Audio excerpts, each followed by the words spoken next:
CBT के लिए जैसे कि मुझे सेंचुरियन डिफेंस एकेडमी के बारे में यूट्यूब से पता चला और मेरे फादर ने भी मुझे बताया कि हाँ भाई यहाँ के सिलेक्शन रेट काफ़ी अच्छे हैं, तो हमने डिसाइड किया कि हम भी वहीं से कोचिंग करेंगे। मैम, कैंडिडेट्स को पहले तो अपना जनरल जो बेसिक इंट्रोडक्शन होता है वो तैयार करके जाना ही होता है, क्योंकि वो तो पूछते ही हैं, सबसे ही पूछते हैं। और उसके बाद एक जो फ्रीक्वेंट क्वेश्चन होता है वो होता है कि भैया आप एमएनएस क्यों जाना चाहते हैं, why do want to join MNS. और वो आपसे कंडीशनल क्वेश्चंस पूछते हैं, जैसे कि आप बाय चांस आपको एएफएमसी मिला होता एमबीबीएस के थ्रू, तो आप एमएनएस ज्वाइन करते या नहीं करते। उससे वो आपका पैशन चेक करे कि आप रियली पैशनेट हो एमएनएस के लिए या फिर नहीं।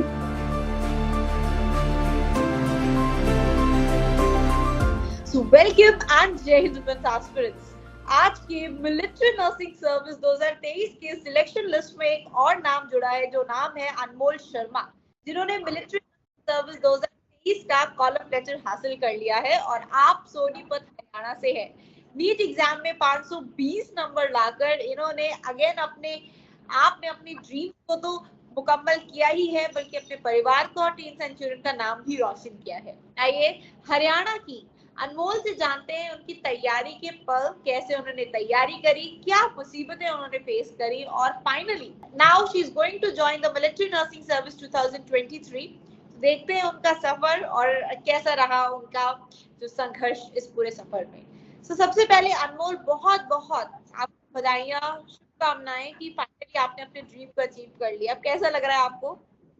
मैम, बहुत अच्छा लग रहा है, थैंक यू। एंड जैसे कि अनमोल आपके जो ग्रैंडफादर रहे वो इंडियन आर्म फोर्सेस से ही रहे और आप अपने ग्रैंडफादर की लेगेसी को कंटिन्यू कर रही हैं, and you would be the second generation of your family to join the military nursing service, और अभी फौज को आप एक ऑफिसर पद पर ही ज्वाइन कर रहे हैं। तो ये जो इंस्पिरेशन था मिलिट्री नर्सिंग सर्विस को ज्वाइन करने का, like other than your grandfather, और क्या वजह रही कि आपने सोचा कि यही मेरे लिए बना है, और आपका नीट का स्कोर भी बहुत अच्छा है, then still why you opted for a military nursing service? मन नहीं डगमगाया 520 नंबर, चलो थोड़ा अच्छा कॉलेज जाएगा। Let's go into that. What was the thing that kept you going? Ma'am, मेरी इंस्पिरेशन ऑब्वियसली मेरे ग्रैंडफादर भी थे और मैं वो आर्मी की लाइफ जीना चाहती थी, जिसकी वजह से जो मेन रीजन है कि मैं एमएनएस की तरफ आई। वरना जैसा कि आप बोल रहे हैं कि मैं बाकी सिविलियन की तरफ भी जा सकती थी, बट मेरे अंदर वो पैशन है मिलिट्री को ज्वाइन करने के लिए, so that's why I opted for MNS. Alright, so Haryana से सेंचुरियन डिफेंस एकेडमी के देहरादून सेंटर को चूज करना और उसके first military nursing service batch का हिस्सा बनना और प्राउडफुली उस बैच में से सिलेक्ट होना, ये अपने आप में एक बहुत बड़ी अचीवमेंट भी है और हमारे लिए भी, क्योंकि मैंने पहले ही साल में rendered the selections. So dear, जो सफर था आपका सेंचुरियन डिफेंस एकेडमी, कैसे आपने तैयारी करी और कैसा आपका रूटीन रहता था मॉर्निंग टिल इवनिंग? मैम, मैंने नीट की तैयारी खुद ही करी थी घर पे। उसके बाद सीबीटी के लिए जैसे कि मुझे सेंचुरियन डिफेंस एकेडमी के बारे में यूट्यूब से पता चला और मेरे फादर ने भी मुझे बताया कि हाँ भाई यहाँ के सिलेक्शन रेट काफ़ी अच्छे हैं, तो हमने डिसाइड किया कि हम भी वहीं से कोचिंग करेंगे। तो नीट का एग्ज़ाम देने के बाद मैं सीधा ही देहरादून चली गई थी और वहाँ पे मैंने अपनी तैयारी शुरू करी और मेरा रूटीन रहता था कि 3 to 4 आवर्स की क्लास होती थी। क्लास के बाद मैं सेल्फ स्टडी करती थी और सेंचुरियन डिफेंस एकेडमी में मेरा एक्सपीरियंस काफ़ी अच्छा रहा। अमेजिंग। सो अनमोल, अब जानना चाहेंगे आपका जो पैनल इंटरव्यू था, कैसे क्वेश्चंस आपसे पूछे गए और कितनी तैयारी आपने खुद कर रखी थी और कैसे आपने पैनल इंटरव्यू में अच्छा परफॉर्मेंस दिया, और ऐसे कौन से क्वेश्चंस थे जो आपको यूनिक लगे और जो आप सजेस्ट करना चाहोगे जिसमें हमारे कैंडिडेट्स हैं उन क्वेश्चंस की प्रिपरेशन करें? मैम, कैंडिडेट्स को पहले तो अपना जनरल जो बेसिक इंट्रोडक्शन होता है वो तैयार करके जाना ही होता है, क्योंकि वो तो पूछते ही हैं, सबसे ही पूछते हैं। और उसके बाद एक जो फ्रीक्वेंट क्वेश्चन होता है वो होता है कि भैया आप एमएनएस क्यों जाना चाहते हैं, why do want to join MNS. So वो आपकी इसी तरीके से पर्सनालिटी टेस्ट करते हैं और जो पैट होता है वो इंटरव्यू में ही इंक्लूडेड होता है। ओके।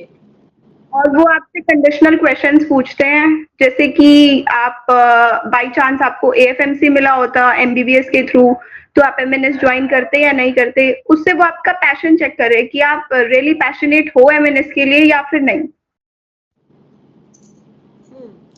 ऑलराइट। सो जब आपने सीबीटी सेंटर रिपोर्ट किया तो आपका मेडिकल्स पहले हुआ था कि बाद में हुआ था after you given the test? Ma'am पहले कुछ कुछ मेडिकल टेस्ट हुए थे, जैसे कि ब्लड सैंपल ले लिया गया था, और सीबीटी से पहले हमारा यूएसजी हो चुका था, अल्ट्रासाउंड वगैरह, और उसके बाद यूरिन सैंपल ले लिया गया था, फिर उसके बाद हमारा सीबीटी हुआ था, और उसके बाद इंटरव्यू हुआ था। ओके, सो अभी आप क्या कर रहे हैं प्रेजेंटली अनमोल? मैम अभी तो पैकिंग की पैकिंग ही कर रहे हैं। स्टडीज में क्या कर रहे हैं? स्टडीज में मैम मैंने ड्रॉप किया था 1 ईयर नीट के लिए। ओके, सो नीट के लिए ड्रॉप किया, 520 नंबर लेकर आए। इसमें जो स्टूडेंट्स तैयारी कर रहे हैं अपने मिलिट्री नर्सिंग सर्विस के करियर के लिए, क्योंकि हम ये लास्ट ईयर से देख रहे हैं कि अगर आप नीट में अच्छा स्कोर कर रहे हैं तो टेंशन फ्री हो जाता है इंसान, जितना अच्छा नीट का स्कोर होगा, और अगर सीबीटी में आप अच्छा परफॉर्म कर लेते हो और श्योर शॉट है your name would be coming. तो स्टूडेंट्स को ऐसे क्या चीजों पर एम्फेसाइज करना चाहिए? इट इज ट्रू आप एक डिफेंस एस्पिरेंट है, बट आप जिस लाइन के लिए जा रहे हैं, मेडिकल लाइन के लिए जा रहे हैं, तो उससे ही इन रिस्पेक्टिव क्वेश्चंस है जो आपसे पूछे जाएंगे। तो क्या ध्यान में रख के तैयारी करनी चाहिए और किन एरियाज पे फोकस करनी चाहिए कि आपके नीट में अच्छे मार्क्स आए? You scored 520, it's quite a good score. Ma'am आपको नीट के लिए सबसे ज्यादा ध्यान रखने की तो जरूरत है कि आप नेगेटिव मार्किंग से बचें। बच्चे वैसे अच्छा स्कोर कर लेते हैं, लेकिन कहीं ना कहीं नेगेटिव मार्किंग होने के कारण उनका स्कोर डाउन चला जाता है। तो इस वजह से आपको जितने क्वेश्चंस अच्छे से आते हैं सिर्फ उन्हें ही अटेम्प्ट करें, नेगेटिव मार्किंग से बचना चाहिए। और बच्चों की बायो अच्छी होती है, लेकिन वो फिजिक्स केमिस्ट्री पे इतना ध्यान नहीं देते, क्योंकि मेडिकल स्टूडेंट्स हैं, बायो इजी होगी ऑब्वियसली उनके लिए, लेकिन हमें फिजिक्स और केमिस्ट्री पे भी ध्यान देना चाहिए, जिसकी वजह से जो हमारा ऑल ओवर स्कोर बने वो अच्छा बने। All right, okay. So Anmol, आपको कौन सा कॉलेज अलॉट हुआ है? Central command Lucknow. Lucknow.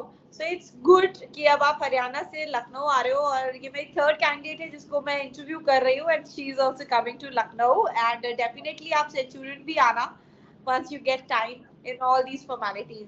So why आपने लखनऊ सेंटर चूज किया for your training?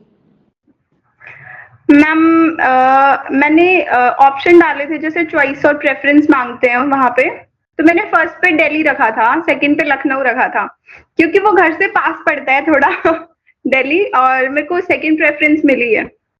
Okay, alright. सो जब जो स्टूडेंट्स होते हैं पैनल इंटरव्यू अटेम्प्ट करने जाए, ऐसे कौन से 5 बातें हैं जिनको उन्हें ख्याल रखना है? बिकॉज एक पैनल होता है जिसमें the things, so what 5 tips you would like to give to your friends ताकि वो ध्यान रखें और पैनल इंटरव्यू में अच्छा परफॉर्म कर पाए?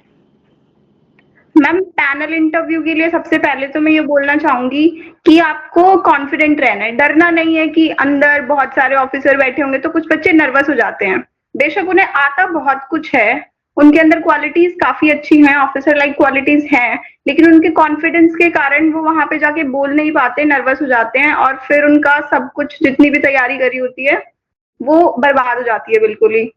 तो सबसे पहले तो कॉन्फिडेंट रहना बहुत जरूरी है। उसके बाद आपको अपने अंदर ऐसी क्वालिटीज डेवलप करनी होंगी जो वो मतलब जो वो सिलेक्ट कर रहे हैं, जो उन्हें चाहिए है। जैसे कि आप ज्यादातर मतलब पॉजिटिव थिंकिंग होनी चाहिए आपकी, वो तो होती मतलब होनी चाहिए और तो बस कॉन्फिडेंस ज्यादा मैटर करता है। ऑलराइट। सो अब इसके बारे में आगे आपसे जानना चाहूंगी कि इस समय what is your reaction of your, कैसा लग रहा है? बिकॉज बहुत जल्द अब आप अपनी एकेडमी ज्वाइन कर लेंगे, एंड देन इस बार फेस्टिवल्स भी आप सेलिब्रेट कर पाएंगे फैमिली के साथ में। तो अभी उनके क्या भाव हैं, और when they came to know that you are finally selected, तो क्या उनके उस समय विचार थे और कैसे खुश थे वो? मैम बहुत प्राउड फील कर रहे थे पेरेंट्स और सभी फैमिली मेंबर्स, क्योंकि मैं ज्वाइंट फैमिली में रहती हूँ, और सबको ये था कि हाँ भाई बहुत कुछ हासिल कर लिया आपने इतनी कम उम्र में, और सब बहुत खुश थे। Good and amazing. So this would be my last question for the conversation कि बहुत सारे ऐसे हैं जो मिलिट्री सर्विसेज की तैयारी करना चाहते हैं. So मैं आपको आप स्टूडेंट्स को जो भी आपको सेंचुरियन डिफेंस एकेडमी के बारे में जेन्युइन रिव्यू लगा आप सजेस्ट करें थ्रू दिस इंटरव्यू. मैम अगर हम खुद से तैयारी करें सीबीटी जैसे नीट की तो भाई आपकी मर्जी है कहीं से भी करो, लेकिन अगर सीबीटी के बारे में मैं बोलूँ तो स्टूडेंट्स को पता नहीं होता कि हमें कितना पोर्शन कवर करना है कितना नहीं करना है. अगर आप किसी मतलब जैसे सेंचुरियन की अगर आप गाइडेंस के अंडर तैयारी करते हैं तो आपको एक क्राइटेरिया पता चल जाता है कि आपको कितना पार्ट कवर करना है, वरना जीके तो बहुत वास्ट होती है. तो मेरे को यहाँ पे काफी अच्छा लगा कि हाँ भाई यहाँ तक क्राइटेरिया फिक्स है, मेरे को इतना ही पढ़ना है और उसमें से एग्जाम आएगा. आपने शिशिर सर की कोई क्लास ली थी? Yes ma'am. उनकी क्लास की क्या टेकअवेज थे? मैम सर की क्लास मैंने एक बार ही ली थी, देहरादून में आए हुए थे सर, ऑफलाइन क्लासेस अटेंड करी थी. तो वहां से मतलब सर हमें सिखाते हैं कि सिर्फ एक एग्जाम के लिए नहीं, आपको अगर तैयारी करनी है तो सर हमारा ओवरऑल डेवलपमेंट करवाने की कोशिश करते हैं, जिसकी वजह से हम हर फील्ड में अच्छा कर पाए, ना कि सिर्फ अपनी प्रोफेशनल लाइफ बल्कि अपनी पर्सनल लाइफ को भी अच्छे से हैंडल कर पाए. अमेजिंग. तो अनमोल बहुत अच्छा लगा आपसे बात करके. इस छोटे से टॉक शो बाइट के जरिए मैं आपसे मिल पाई और हमारी एक और फ्यूचर एविडेंस ऑफिसर वॉरियर तैयार हो गई है for pursuing her dream job and dream uniform in the future. All the very best dear Anmol. आपको आपकी पूरी जॉइंट फैमिली को ढेर सारी शुभकामनाएं टीम सेंचुरियन की तरफ से एंड स्टे ब्लेस्ड. प्लस आप लखनऊ आ रहे हैं तो पहचान में तो ये we as a family are also with you. जो आपकी एक family is in Haryana and एक टीम सेंचुरियन की family is in Lucknow. In any case you have any requirement feel free to contact to us. We would be really happy to help you out. Right? Thank you ma'am. Okay, thank you and all the best.